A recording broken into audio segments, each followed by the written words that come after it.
Hello friends, আবারও সেই ছোটো ভাইয়ের দোকানে আরেকটা ভিডিও বানাচ্ছি। আরেকজন বিদেশি আসছে বলে, একজন বিদেশি চলে যাওয়ার পরপরই আরেকজন বিদেশি চলে আসছে জিলাপি খাওয়ার জন্য। আসছিলাম একটা জিলাপি খাবো, একটা ভিডিও বানাবো। আমার কি সৌভাগ্য, আজকে একের পর এক বিদেশি এখানে জিলিপি খাওয়ার জন্য আসতেছে। আমি দেখে রীতিমতো অবাক, শুধু অবাক বললে ভুল হবে, হতবাক হয়ে গেছি যে জিলাপি খাওয়ার জন্য ওর দোকানে কি পরিমাণ মানুষ ভিড় করতেছে। আমি তার দিকে কিছুক্ষণ তাকিয়েছিলাম এটা দেখার জন্য সে জিলাপির জন্য কতটা উৎসুক। সে রীতিমতো জিলাপিটা হাতে নিয়ে মুখে দেওয়ার সাথে সাথে সে যে কি খুশি সে ভাষায় প্রকাশ করতে পারবে না। আমিও রীতিমতো অবাক তার খুশি দেখে।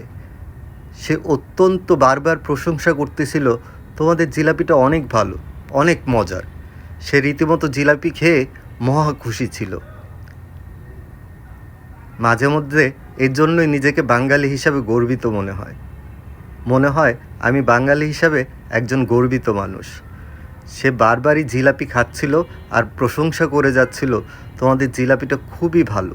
এবং তার কাছে এতই ভালো লাগছে, সে বারবার তাকে বোঝাচ্ছিল তোমাদের জিলাপিটা খুব ভালো ছিল।